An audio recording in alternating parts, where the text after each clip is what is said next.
You're listening to the Ramblin On with Rea Show on the Hussy Magazine Podcast. Howdy guys, welcome back. Thanks for joining us for another interview. My guest today is a native artist known for his traditional outlaw art, the Cvlt Cowboy. On this episode, we talk about the vision behind his art, his culture, and why he's doing what he's doing. Hope you enjoy the show.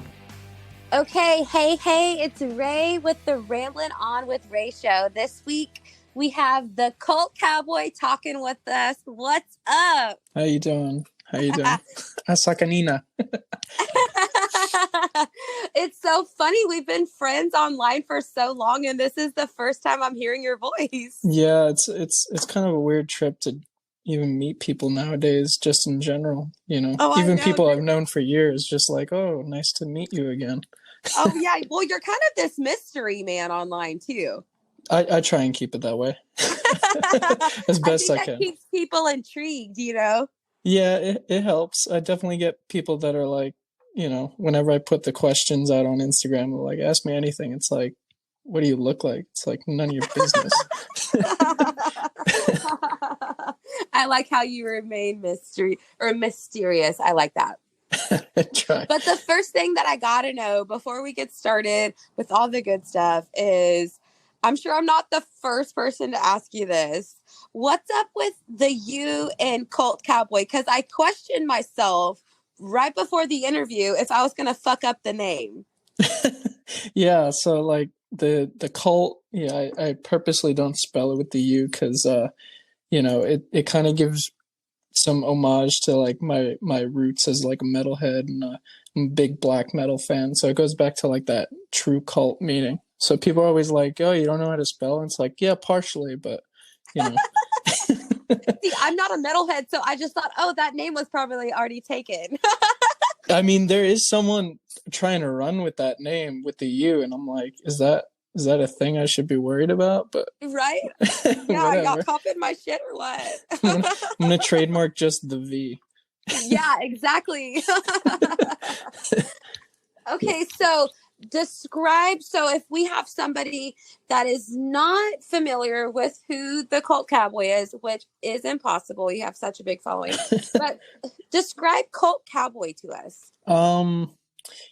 He's a character, so to speak. I kicked into gear March of last year, just needing some creative outlet, and I thought of this character that kind of became me. And it was the idea of what would a modern day outlaw's sketchbook look like? And what would the images and kind of mood board that he would keep on his person from his travels and what he's seen and done? And what would that look like? And putting that out for everyone to see. So it's kind of like a traditional outlaw black work sketchbook, if you will.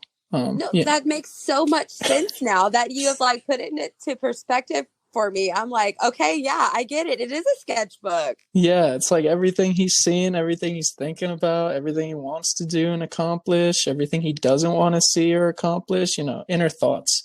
Dude, I love that you actually answered of like, how did you find this aesthetic? Because it is real traditional, but you have put your own flair on things, and you have made it to where if I'm scrolling through Instagram, I know that's exactly who you are. Where did you find this aesthetic? I mean, it's always kind of been with me as long as I can remember, even bits and pieces. I guess it was just more figuring it out that if I put them together, it would work out well for me. Yeah. But I don't know. I've gotten that question before on like how I make my stuff so recognizable and like, uniquely me. And I think that's just because I'm a shit drawer, and it's a shitly aesthetic, so to speak. And I think you're ass backwards on that one. I think you are incredible. Well, thank you. I'm my own worst critic. Yeah, we all are. We're all our own worst critic. But I think you have clean work. I like minimal and simplicity, and I think that's why I enjoy your art so much because it can just take so little to just kind of like translate into something that people actually get. Like you don't have like I love abstract stuff and stuff you got to look into detail and like really question and find things. Yours is just like real simple and real minimal, and I enjoy that. I think that goes back into, the whole character thing when I was thinking about it, that type of person wouldn't have too much to say, very black and white, along so his to travels. speak. Yeah. Just kind of putting it out there, laying it down, there's not much to confuse. So is this cowboy seeing a lot of boobies along his? You have a lot of boobies going on. Just a couple. He's a player, I think. Not at all. I'm a super loyal person. But yeah, no. He's seeing a lot on his travels, that's for sure. Some things I'd love to remember and some things I'd love to forget. Do you think you'll ever add color into the mix, or is that something that you're going to stick to? You want like the like inspirational, oh, that's so, smart, or you want the like real answer that started it and then I came up with the BS? Just give us both. Yeah, give us both. So the inspirational answer would be back into that, delving into the character, minimal type traveling supplies, and what would this person have? Probably just like a pen and a notebook, so they're not too worried about adding color or any flair to it. It's just kind of getting the idea down. The real reason is it's cheap to print. Oh yeah, dude, the more color the more expensive, right? Yeah, exactly. So making it super easy on my wallet and everyone else's that wants to support me, it was a no-brainer to do it in black and white, and I wear mostly black and white anyways.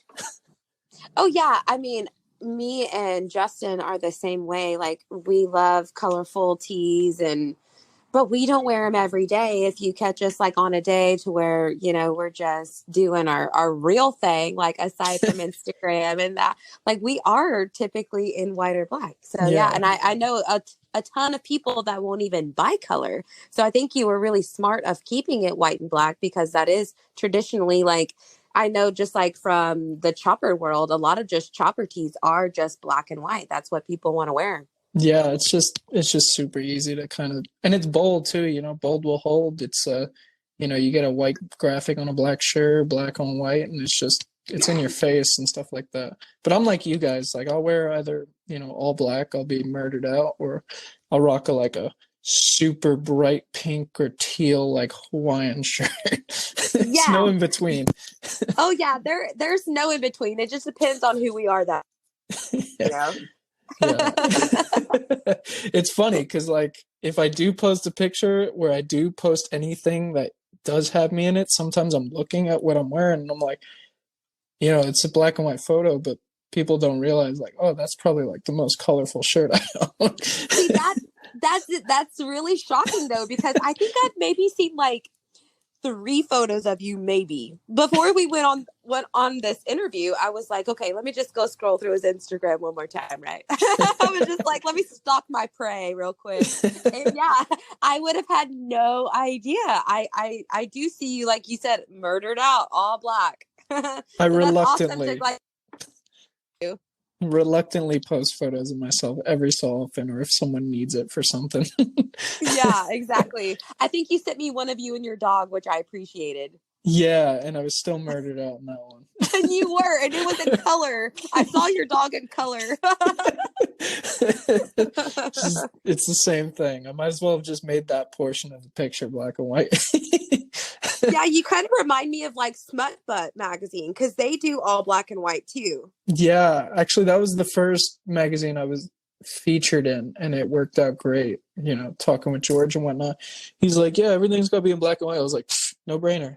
That's my specialty. It's like, yeah, easy. Right on. That's awesome. So when did you start drawing? Is this something you've been doing since you've been itty bitty, or? Oh man, there's a corny answer behind that, but I was voted most likely to be an artist in kindergarten. I love that. So yeah, I've been kind of doodling forever. As long as I could hold, anything to doodle with. I've drawn on my mom's walls before and stuff like that. So, I've always been doing it. I used to tag when I was, a youngin in my suburban neighborhood. How lame is Yeah. that, right? Super suburban neighborhood tagging on the back of the You were only an brick outlaw wall. still back then before you even knew it. Yeah. I had the flair for the dramatics, that's for sure. The story was always Yeah. there in my head. Dude, I love that.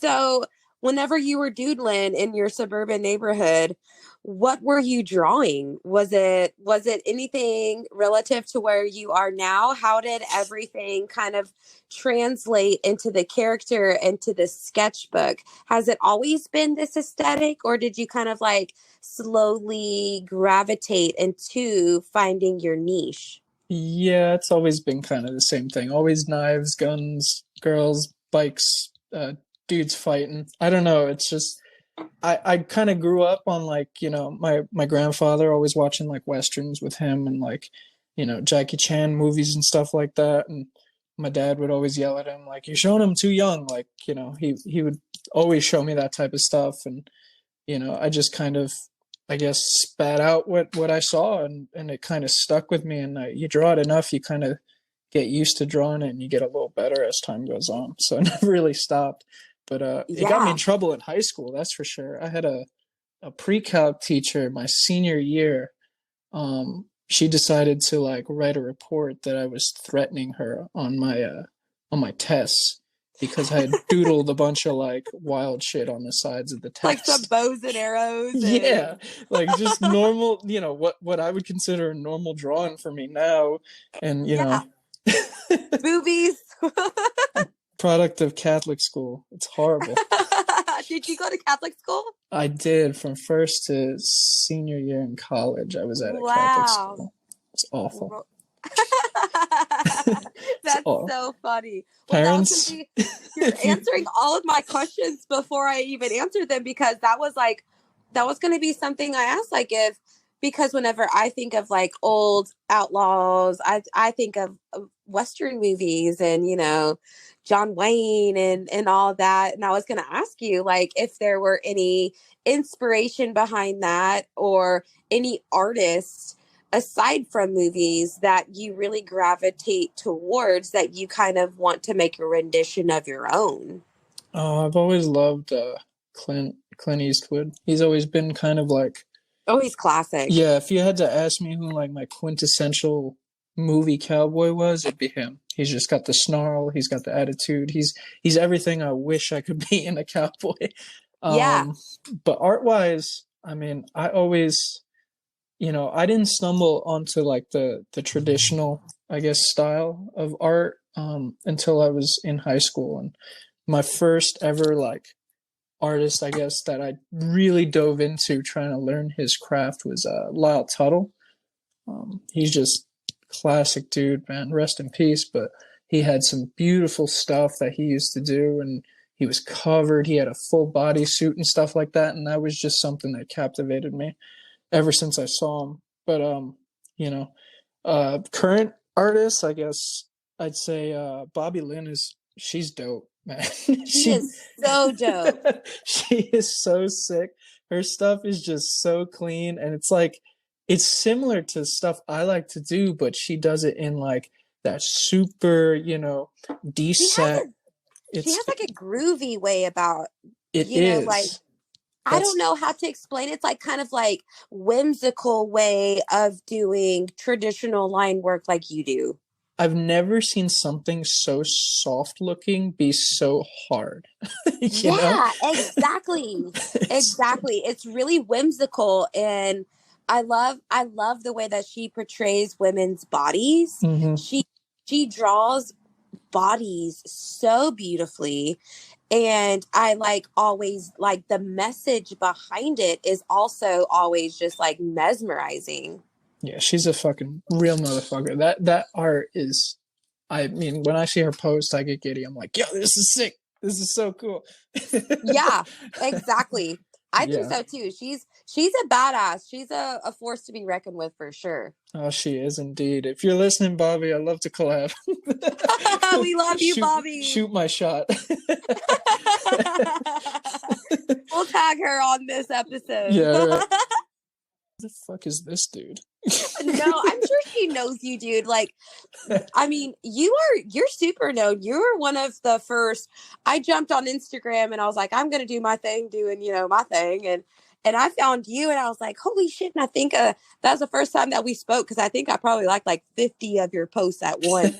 And you're like, who is this person? And we got to chit chat, and I'm like, wow, this guy is like, you are like an up and coming hotshot. I wouldn't I see you in the next few years like being like hot shit for real. You already are, but that's if fucking Instagram lets me be. I know, right? So just having your page deleted over and over, does that defeat you, or does that make you want to push harder to get your work out there more?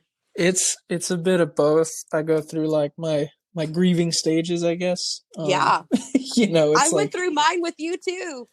Yeah, it's such a pain in the ass. And like, I've never been one to really give a shit about followers and stuff like that. But when it does have a direct correlation with who's seeing what you're putting out and the message you're putting out, and, that does hurt a little bit, because it is time spent, and it's, hard work that you put out for people to enjoy.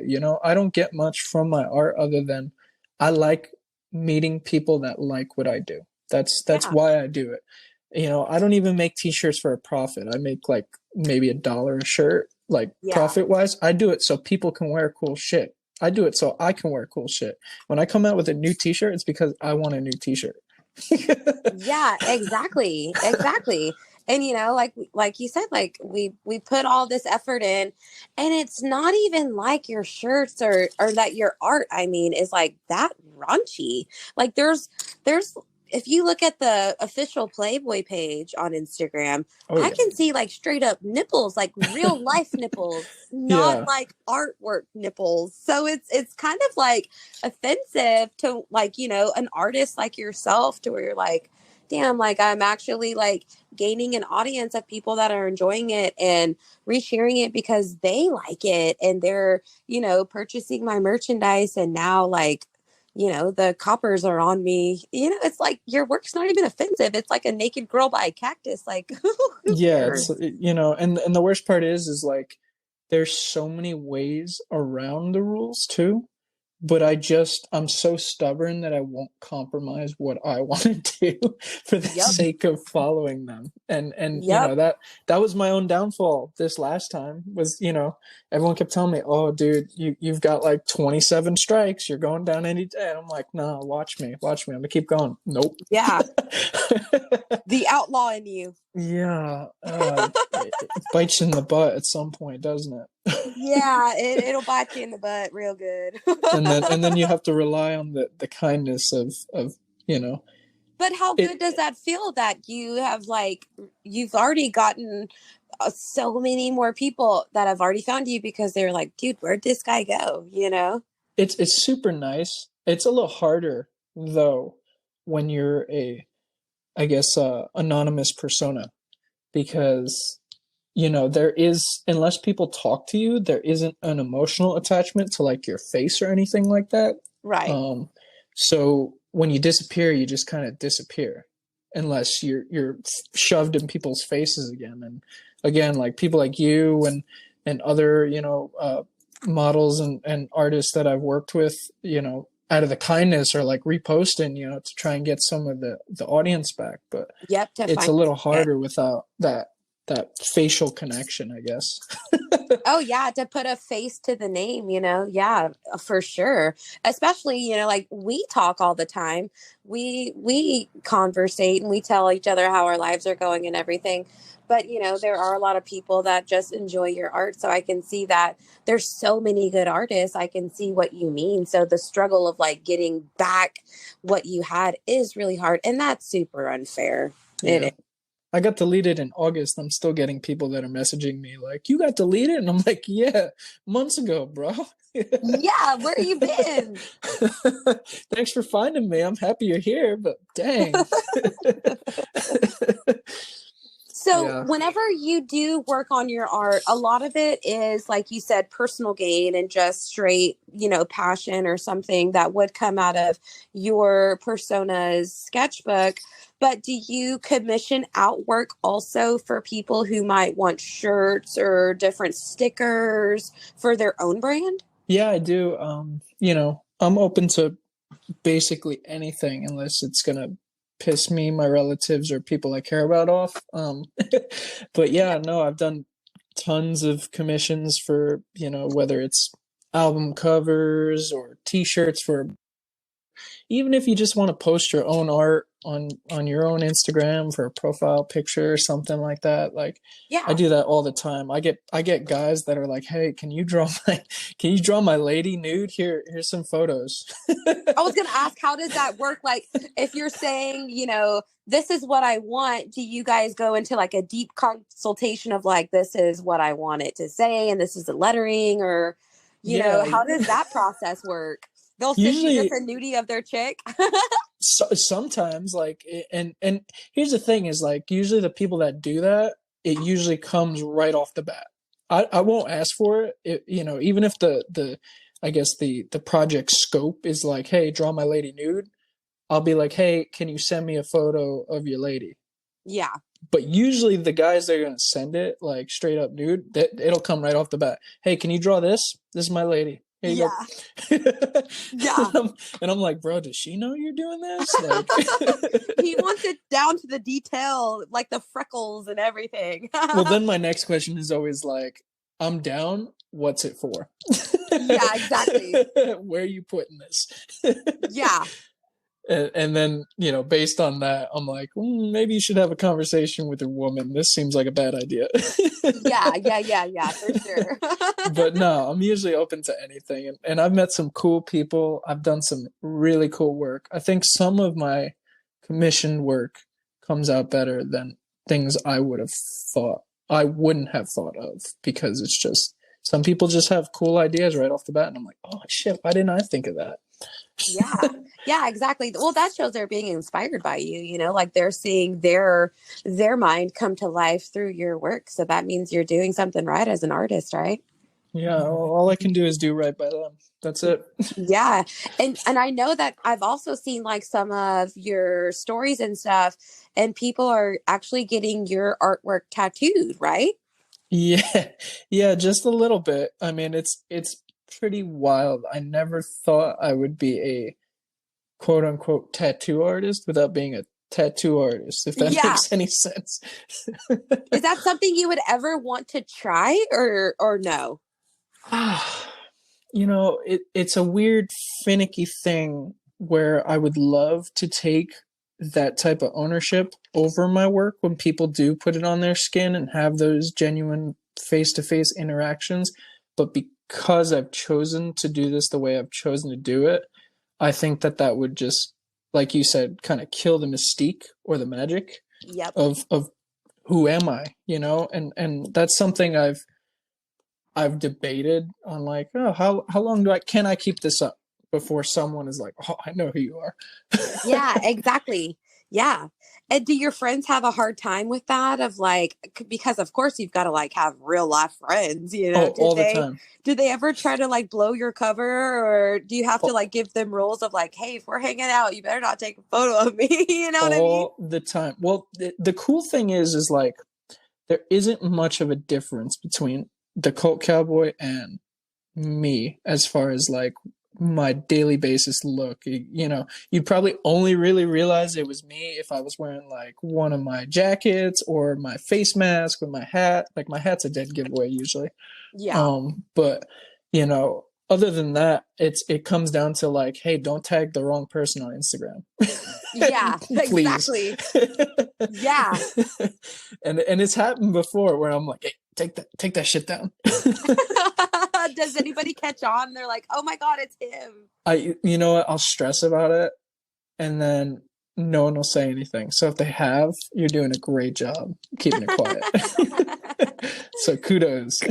So what about your lady friends? Are you in a relationship, or do you date? I am in a relationship. I'm in a long-term relationship, happily. she's totally cool with the brand. She loves it. Yeah, no, she's all for it, and it's just, it's so great having a partner that can support you but also vibe with you and kind of shoot ideas back with you. And she tells me when, like, nah, you wouldn't do that. Yeah. She puts you in check. Yeah, she keeps me authentic, I like to say. Yeah.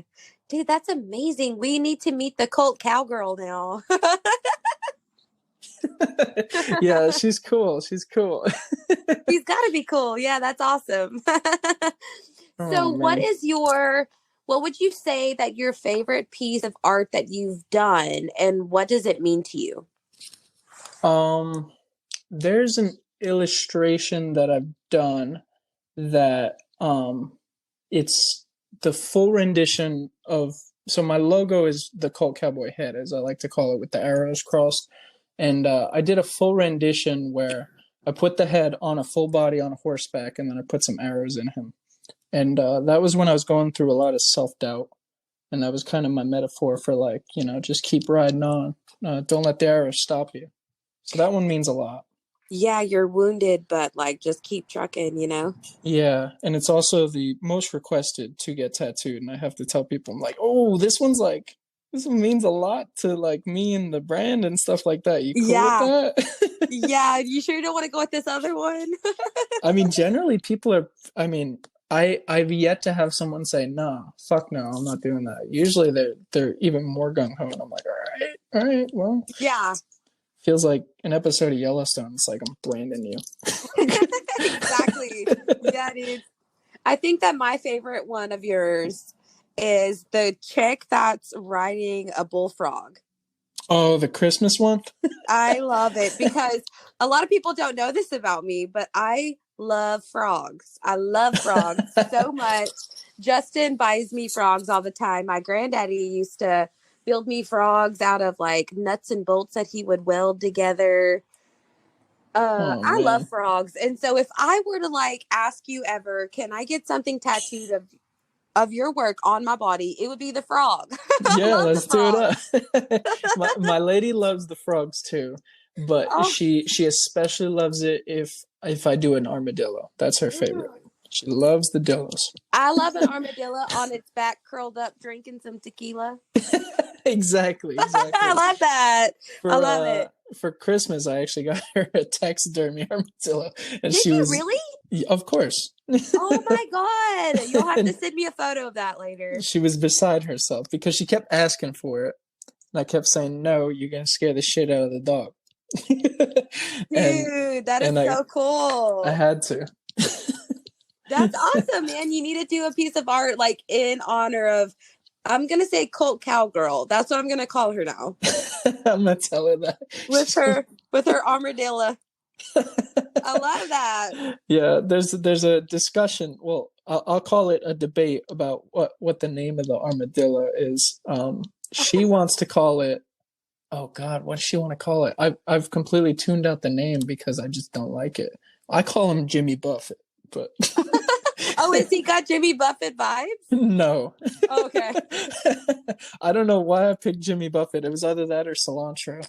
I love both of those names. But she likes to give, like, animals, like, people names. Like she I think it's like an old English name. It's like Willard or something like that. What? Yeah, I'm just not about it. I'm calling him Jimmy Buffett. That is so funny. Yeah, we definitely have to see a new piece of art come from Willard, please. Willard the Jimmy Buffett. Yes. Coming soon. Maybe by the time this drops. Please, please, please. So I know that you have this relationship with outlaws, but you also have this relationship with Native American culture. So kind of tell us where your roots stand and, like, how that translates into your work. Because I know that you do have Native background. I do. On my mother's side, we're native to Cuba.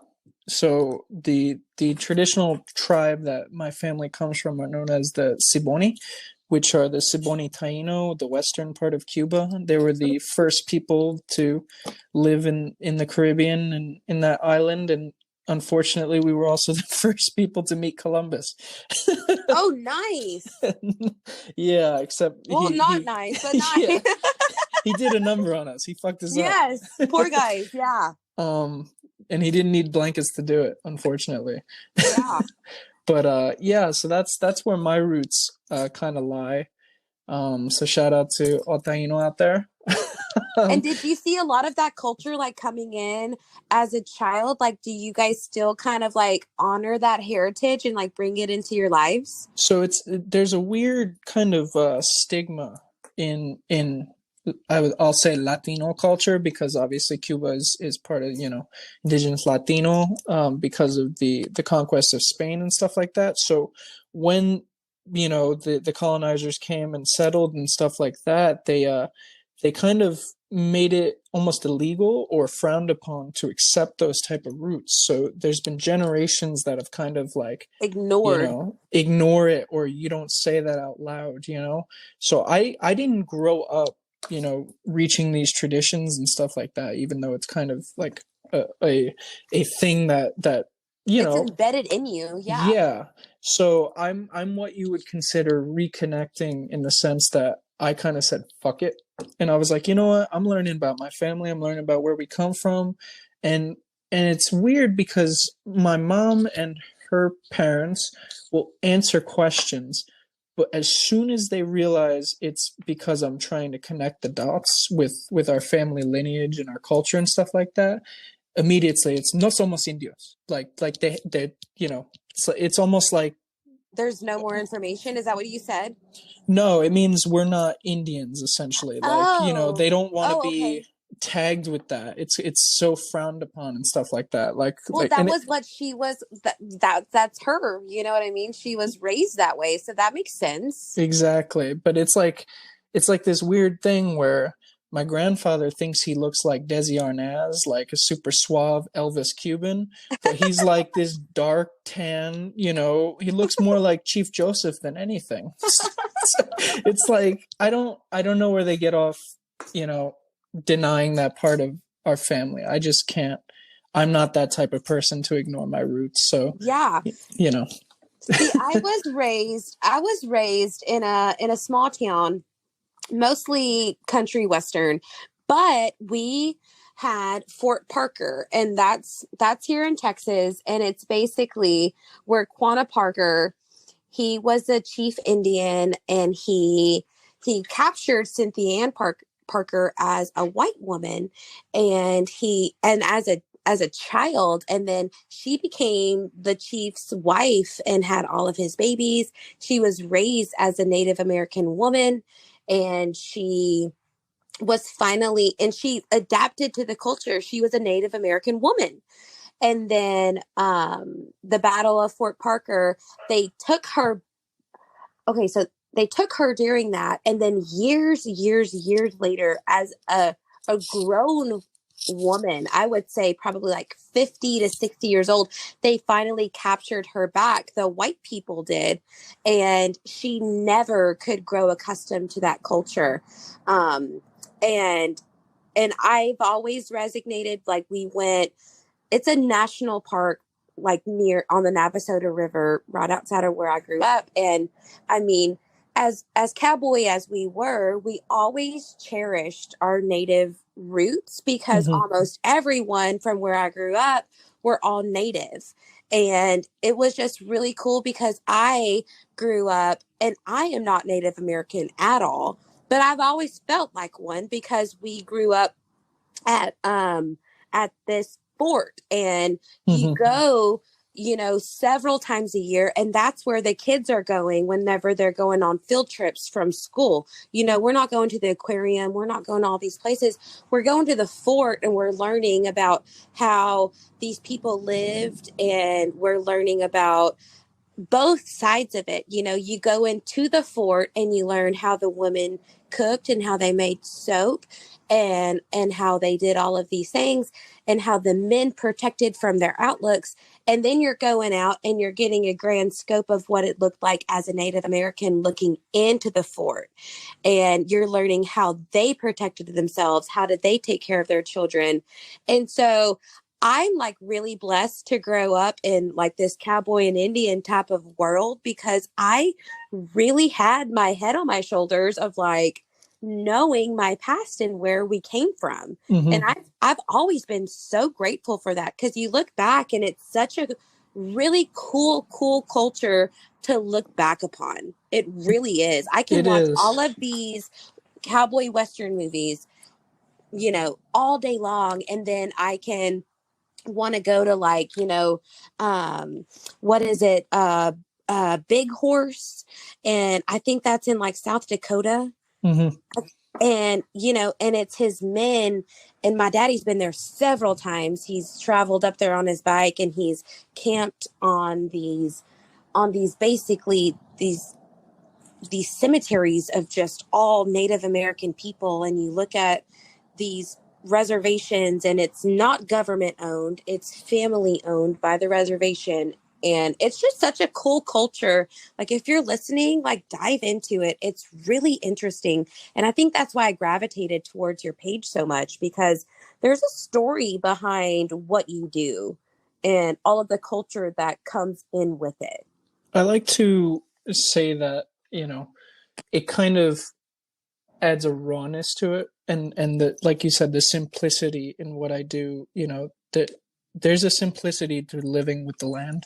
There's not much to it. You care for what's around you and you take care of, you know, everything that's given to you, and you give back and you don't take. And that's kind of the, you know, the I guess, personal motto of my life. And kind of the same thing with the art. You know, I don't do it to make a profit or get a rise. I give to give, and whatever I get back is, you know, I'm thankful for. So that's kind of, I guess, the tie-in. Have you read the I think it's Stephen King, and he does the Gunfighter?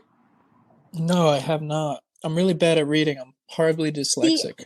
And I'm really not a good reader either. And I think I got through. There's either one before the Gunfighter and there's one after. And I've only gotten through 2. So if you're listening and if I am just slaughtering this, I'm so sorry.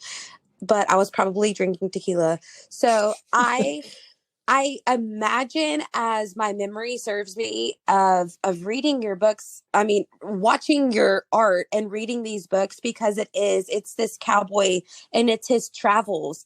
And he's always talking about the gunslinger that's following him. And I never made it through the books. And now you've inspired me that I probably want to, because it's always this like kind of devilish persona that he's always chasing. And it's just kind of cool, because I imagine your work through it, because he's always perched up on a rock and he's talking about a story. So that's exactly it. That's, if I had to picture how the, other than me, you know, sitting and just kind of doodling, if you know, if it was back when on the Western expansion, you'd be perched up on a rock, you know, doodling it and collecting all these photos of these ladies and stuff. Yeah, you go into town, you do whatever you need to do, and then you're back on your travels. You know, I'm gonna find you this book, because I think you could probably find a lot of inspiration out of reading it. Please do. Yeah, and I'm sorry again for anybody who's actually read this book. I'm not a reader, and I'm not claiming to be, but I tried. If you're a movie exec listening to this, make the movie and make my life easier. So there is a movie too. I think it's The Gunslinger, but I have also heard that movie is shit. So it's like Wyatt Earp. That movie's shit too. I wouldn't recommend watching it. I haven't personally seen it, but I hear things. So if you want to try it out, But watch The Harder They Fall. That's a good Western that just came out. That's a great movie. It just came out? Okay, cool. Netflix. Super great. It's about Nat Love. Cool beans. Well, I'm definitely going to write that down for me and Justin to watch. We love Westerns. It's like this cool modern but not modern take on it. So it's about Nat Love, who was like one of very few black cowboys and his struggle. I mean, the story is kind of made up, but the people in it are real characters. So it's super stylized and everything. It kind of reminds me of Django a little bit, but like it's got more oomph to it. Yeah, cool. And that's hard to get some more oomph because that's a good movie. Yeah, it's wild. And Regina King's freaking wild, and Idris Elba's in it, and he's scary as shit. Yeah, cool. We're definitely going to have to watch that. We're going to be thinking about Cvlt Cowboy the whole time. Yeah. Think about me in the train escape scene. I'll leave it at that. Okay. Okay, I'm definitely going to. I'll let you know when I watch it. Right on. Okay. So I guess before we kind of end off the show, tell us how we can find you and support you online. Are we finding you on Instagram? Do you have a website? I do have both, and I have a Patreon that I'm trying to get good at posting on too. But yeah, my Instagram is at the Cvlt Cowboy with a V, not a U. Yep. And my website is cvltcowboy.com, same way. And my Patreon can be found on both, links to it. And that's where all the uncensored stuff goes, because Instagram is bullshit. And if you want a piece of custom art, you just shoot you over a DM and you guys can start talking about it. Yeah, I'm super informal and I'm really bad at answering emails. So just shoot me a note on Instagram or something and we'll work it out. We'll get it going. Right on. Well, dude, it's been so freaking awesome talking with you. This has been such a fun episode. Oh, hell yeah. It's been too long coming to get to this point. Dude, it really has been. We've been friends forever, and I'm just now hearing your voice. It's driving me crazy. Well, you're the first, so. Okay, guys. Well, thank you so much for coming on Cvlt Cowboy. Home. Thank you so much. Okay, adios. Be sure to check out HussyMagazine.com for our quarterly print men's magazine, featuring babes, wills, booze, adult humor, comics, features, and more. While you're there, make sure to shop magazines, t-shirts, stickers, keychains, and even air fresheners featuring me, the Cat's Meow Cowgirl. Follow us on Instagram at Hussy Magazine Official and the Cat's Meow Cowgirl .2.